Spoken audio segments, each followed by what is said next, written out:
I found myself in possession of 100 mg of 4-Acetoxy DiPT. Apparently, not many trials have been conducted with it and I was to be on the leading edge. The substance is reportedly metabolized into 4-hydroxy-diisopropyltryptamine in the same or similar manner that psilocybin is metabolized to psilocin. More info about this has been since discovered, commented later. The reports in TIHKAL of the latter substance is quite positive indeed. I had to believe that 4-Acetoxy DiPT then is very similar, maybe a tad longer in duration.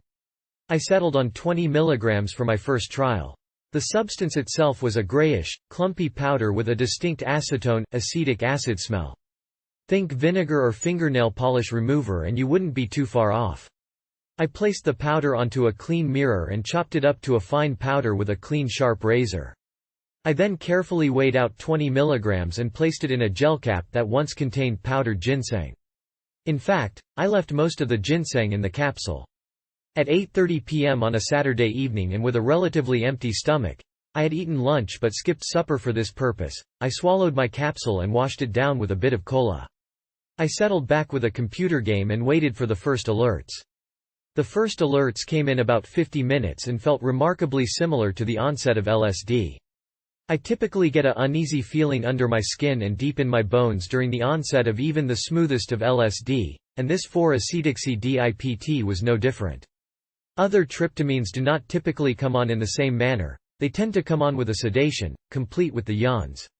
Sweaty palms were also noticed, something else very typical of the LSD onset, in fact typical of the complete LSD experience for me. This is another feature that is lacking for me in other tryptamines except higher dose DMT and 5-MeO-DMT. But that is where the uneasy feeling ends in the case of 4-Acetoxy DiPT. Within 10 minutes of that first alert, a very smooth and floating intoxication developed. This is a very physical substance, not in any negative manner, but the substance is definitely felt in the body. In this manner it reminded me very much of 5-MeO-DiPT. A sensual, flying, floating sensation and a definite sense of physical well-being is dominant. Then came some changes to the visual field. Not overwhelming in any sense, but some sparkly patterning akin to DPT. Luminous yet transparent geometries, not organic and round like mushroom visuals, but sharp edges and lines, fields of small silver translucent pyramids and such. The mental process was not affected very much, another aspect that reminds me of 5-MeO-DiPT. Thinking remained clear and intact. The intoxication developed over 30 minutes or so and by 1.5 hours after ingestion, I believe the peak was reached. This peak lasted for about 1.5 more hours and then faded over about a 30-minute period to just an excellent afterglow, typical of tryptamines. Very nice substance. After the first trial with 20 mg, I decided that my wife would appreciate this substance, so I asked her if she felt like tasting a new one. She smiled with that gleam in her eyes that told me she was game. For this one, I felt maybe 30 mg each would be the proper thing to do. I wanted to make sure it wasn't going to be too much for her or I, so I decided to prepare each a capsule of 20 mg and a booster of 10 mg if we so decide. This time I had a light supper, and around 2 hours later, at 8 p.m., we took our initial 20 mg each. The supper may have been a mistake, because the first alerts did not come until about 65 minutes. This time, the intoxication was not developing very rapidly, and at 75 minutes, I was feeling like not much would happen.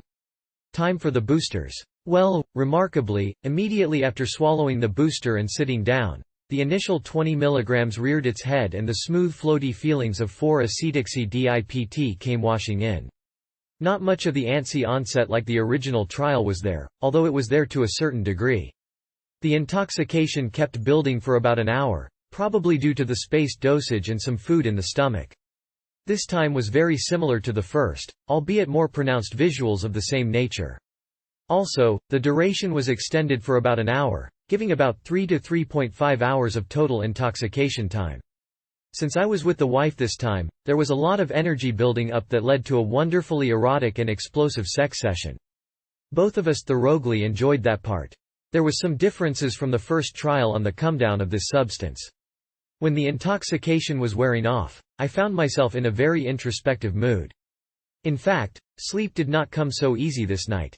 The intoxication was pretty much gone in the midnight hour. But my thoughts were racing, and even though I thought I might sleep, this lasted only 5 minutes. Laying there in the dark was just not working. I got up and started thinking about a lot of things, mostly the big picture of where we are heading as a race and myself as an individual. After I had worked many concepts through in my mind, I realized I was still wide awake. My pupils still showed quite a bit of dilation, so I jumped online and passed about an hour away chatting in a familiar room with other like-minded peoples. Sleep finally came a little after 3 a.m. All in all, the second trial showed that this is not just a mere plaything, which it seemed to be on the first trial, but had some serious potential as a true psychedelic, complete with insights.